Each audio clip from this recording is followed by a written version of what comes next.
Right, now we know how to set the font of a text, we're going to look at styling the text a little bit more. Now, we've already seen a few ways to do this, so I'll cover those first, and then we'll go on to some new things. So here we have what we had at the end of last lesson, which was just some basic text in paragraph tags and a font family of Arial. So let's just do a couple of simple things with that. We might want to make some of it bold. That's easy enough. We use the font weight command there. So font weight is bold. Let's have a look at that. There we go. So we've got some nice bold text there. In fact, maybe what we'll do is we'll create a paragraph for each of these, so that you've got a nice reference to refer to when you need to. So I suggest you follow along and type these, but you can download it in the docs as well. So there we go, we've got some normal text and we've got some bold text. We can make text italic using the font style command, so I'll just call that an italic class.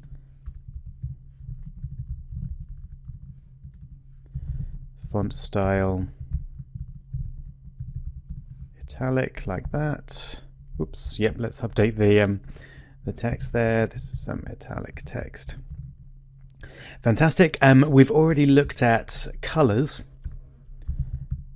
So to set the color, you just use color is green or whatever it might be.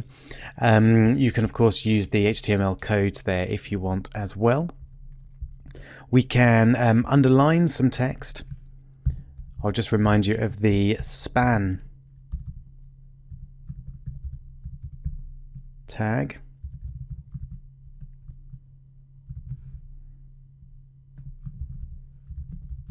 To show you how we can refer to text within a paragraph. Oops, notice I got that the wrong way around. So dot underline.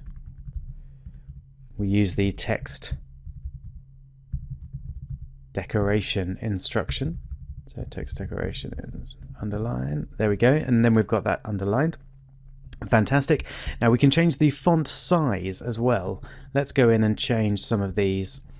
So if we change this to font size is 200%, what that will do is it will make it twice as large as the text would otherwise have been. So it's twice as large as the that bold paragraph would otherwise have been.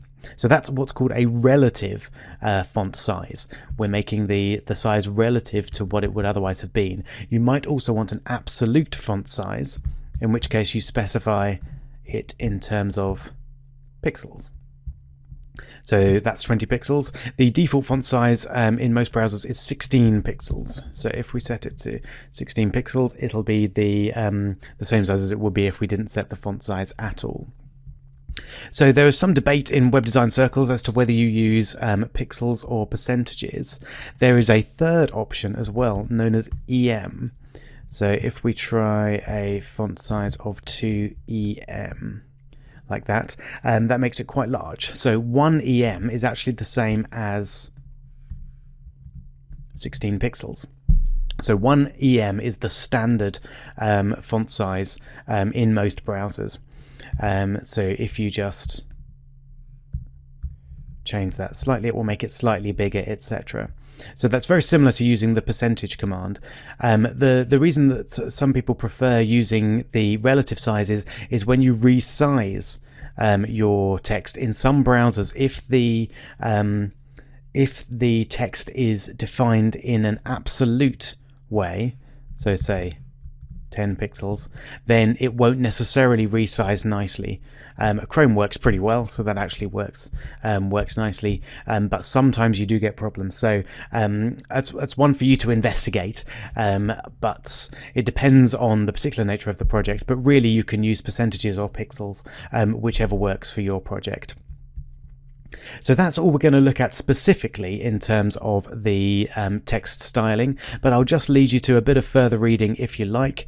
The W3 Schools font page is really useful, so they've got a couple of extra things there. There's the oblique font style, which is very rarely used, but you can try that out if you like. A bit of a discussion of what type of font size to use, relative versus absolute, etc. And the text page is useful as well. So they talk about colors there. We'll talk about text align in the next video. A bit of text decoration, so some rarely used options, but you can use overline and line through as well if you want. And if you want to instruct by CSS that a particular bit of text should be uppercase, you can just use that text transform option there. And we've got the text indent option, which allows you to indent just the first line of a paragraph of text. So you can play around with those and then go on to have a look at text align in the next video.